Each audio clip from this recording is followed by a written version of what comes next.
नमस्कार, मैं हूं प्रवीण गौतम। दोस्तों, पीएम मोदी अगले कुछ साल में देश की अर्थव्यवस्था को 5 ट्रिलियन वाली इकोनॉमी बनाने का दावा करते हैं। वोकल फॉर लोकल का नारा देते हैं। मेक इन इंडिया के बारे में बड़ी बड़ी बातें की जाती हैं। लेकिन क्या देश के उद्योगपति मोदी सरकार से खुश हैं? और आखिरकार निजी निवेश क्यों घटता जा रहा है? इसको लेकर खुद वित्त मंत्री निर्मला सीतारमण के पति और बड़े अर्थशास्त्री प्रोफेसर प्रकला प्रभाकर ने सवाल उठाए हैं। आप तमाम ये हेडलाइन देख सकते हैं जो दिखाती है कि निजी निवेश मोदी सरकार में घटता जा रहा है। और इसको लेकर वित्त मंत्री के पति प्रोफेसर प्रकला प्रभाकर ने क्या कहा, वो बयान मैं आपको दिखाता हूं।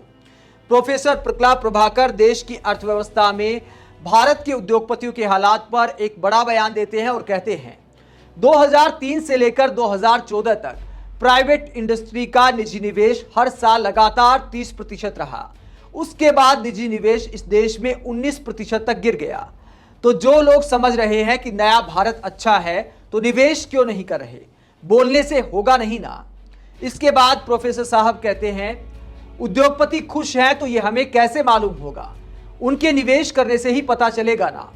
निवेश नहीं कर रहे हैं, निवेश घट रहा है। और न्यूज चैनल वाले जाकर पूछते हैं तो बोलते हैं कि बहुत अच्छा चल रहा है।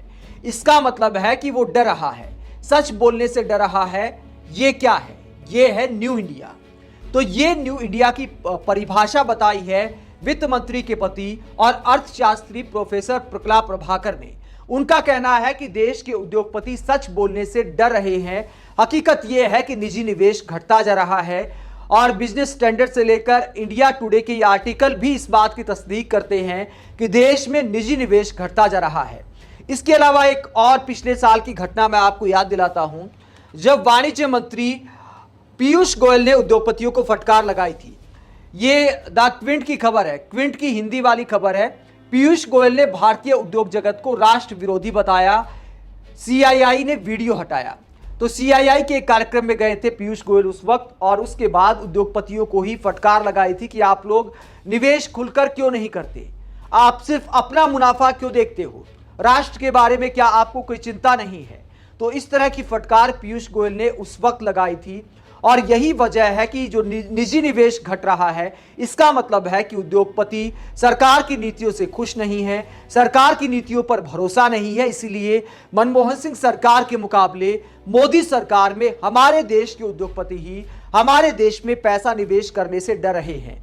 और इसे लेकर ही वित्त मंत्री के पति प्रोफेसर प्रकला प्रभाकर ने सरकार को आईना दिखाया है और न्यू इंडिया की हकीकत बताई है। हालांकि प्रोफेसर प्रकला प्रभाकर की हिम्मत को मैं सलाम करता हूं कि उनकी पत्नी देश में सबसे उच्च पदों में से एक पर है, उसके बावजूद देश के बारे में बोलने की हिम्मत रखते हैं और खुलकर बोलते हैं कि न्यू इंडिया में उद्योगपति बोलने से डर रहे हैं। आप वित्त मंत्री के पति के ऐसे बयान को लेकर क्या सोचते हैं, वो भी उस दौर में जब तमाम मीडिया चैनल दिखाते हैं कि मोदी सरकार में देश की अर्थव्यवस्था झंडे गाड़ रही है। तो क्या हम सिर्फ खरीदार बनकर रह गए हैं? और मेक इन इंडिया के दावों का क्या जब निजी निवेश ही घटता जा रहा है? आप इस पूरे मुद्दे पर क्या सोचते हैं जब देश की मीडिया बढ़ा चढ़ाकर दिखाती है और उन्हीं मीडिया समूह की जो वेबसाइट हैं या अखबार है उनमें कई बार आर्टिकल खुद मोदी सरकार की पोल खोल देते हैं? कमेंट बॉक्स में अपनी राय जरूर दें। अगर आप हमारी पत्रकारिता को पसंद करते हैं तो थैंक्स के ऑप्शन का इस्तेमाल करें, चैनल को ज्वाइन करें, सब्सक्राइब करें। नमस्कार।